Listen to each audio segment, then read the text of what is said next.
Magandang umaga, narito na ang balita sa inyong PRTV News Break. Dalawa ang patay sa pagbagsak ng isang helicopter sa Padilla, Rizal. Sa detalye, alamin natin mula kay Willie Delgado Jr. Willie, go ahead. JM, nandito ko ngayon sa Sitio Barak sa Barangay Kisaw sa bayan ng Pililla dito sa Rizal. Dalawa na nga ang kumpirmadong patay base sa inisyal na impormasyon sa pagbagsak ng isang private chopper dito mismo sa malawak na palayan, bagamat napapaligiran ito ng mga residential area. Isang nasa harap ko ngayon ang isang Bell 505 chopper na may tail number. Teka, medyo malabo, medyo natatakpan ng damo, no? Yung Charlie 3138. Merong tail number RP Charlie 3138, isang Bell 505 kulay itim na chopper. Yung mga sakay nito initially ay nadala na sa Rizal Provincial Hospital dito naman sa Morong, Rizal, at initially yung dalawa doon ay idineklarang dead on arrival. Ito yung mga pribadong pasahero na sa inisyal na impormasyon ay patungo sana ng lalawigan ng Quezon. Sa ngayon ay nakakordon na itong area at pasalamat yung maraming residente sapagkat sa dami rin ng kabahayan ay sa gitna panampalayan mismo bumagsak. Most likely, sabi nung mga otoridad, isinikap siguro nung piloto na may iwas sa residential area yung pagbagsak ng chopper. Wala pang initial report kung ano yung dahilan at yung mga karagdagang dahilan ay aking iatid sa aking pagbabalik, JM. Willie, isang katanungan lang. Doon sa dalawang namatay, mga piloto ba yon o mga sakay nung mismong helicopter?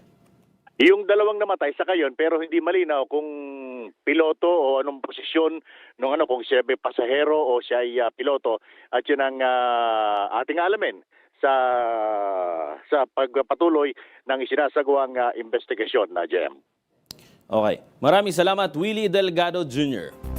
Sugatan ng isang overseas Filipino workers kasunod ng nangyaring pagsabog sa Kuwait Airport sa likod na rin ng patuloy na bakbakan ng Estados Unidos at Iran ayon sa Department of Migrant Workers. Sinabi ni DVNW Secretary Hans Leo Kakdak, minor injuries ang natamo. Nagkaroon na niya ng mga sugat sa leeg ang biktima at nakalabas na rin sa ospital. Nauna nang kinumpirma ni Pangulong Ferdinand Marcos Jr. na may Pinay caregiver sa Israel na namatay sa atake o airstrike noong weekend. Sa ngayon ay wala pang ipinapatupad na mandatory repatriation pero patuloy ang kanilang koordinasyon. Samantala, kamustahin naman natin ang sitwasyon ng mga kababayan natin dyan sa gitnang silangan o Middle East. Makakausap natin via Zoom si Michelle Janco, isang OFW sa Kuwait. Magandang umaga mula sa Pilipinas, Jen Pineda ng PRTV News. Unang katanungan, Michelle, kamusta na dyan sa inyong lugar? Good morning po. Magandang umaga. Good morning. Good morning Yes, po. Michelle? Michelle? Opo. Malinaw ako? Opo. Malinaw na ba ako? Opo. Michelle, unang katanungan natin, syempre medyo matindi pa yung tension dyan. Kamusta na yung mismong lugar na pinag-iistiyan nyo? Medyo okay naman po. Okay pa po sa ngayon. May mga sapat ba na supply ng tubig, pagkain o pangangailangan ninyo ngayong araw or sa mga susunod pang mga araw, Michelle? Meron po, sir. Meron po. Dire-diretso pa rin po yung supply pa rin ng tubig, kuryente, hindi pa po nawawala sa ngayon. Noong mga nakarang araw ba, may oras, may mga nangyaring pagsabog ba kayong ulit na narinig o any airstrike dyan sa lugar ninyo? Opo sir, kahapong umaga. Kasi ngayon umaga ulit po ngayon eh. Before, kaninang madaling araw, meron po ulit. Noong unang... Hindi pa rin po humihinto yung pagtunog ng sirena. Michelle, nung unang araw nung mga airstrike na nangyari dyan, balikan lang natin, nasaan ka nung araw na yon at ano yung ginagawa mo? Umaga po yun dito nun eh. Mga tanghali, alauna ng hapon. Nasa banyo ako noon. Tapos yung mga amo ko natutulog. Akala ko may parang hindi emergency, yung mobile na nagwawangwang, hindi po pala sirena po pala yun dito sa Kuwait na 'pag tumunog yun ibig sabihin may panganib na nangyayari. Hindi ko po yun masyado narinig. Yung amo ko lumabas, hinanap niya po ako tapos sabi niya, "Wag kang lalabas." At tapos yun na po, nagbukas po kami ng TV, ay nasa news na nga po na nag-i-airstrike na nga po yung Iran.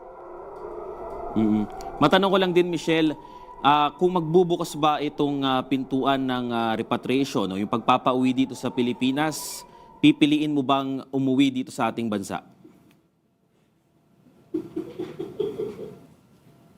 Hindi ko pa po alam, eh. Hindi pa po ako makapag-decide sa ngayon.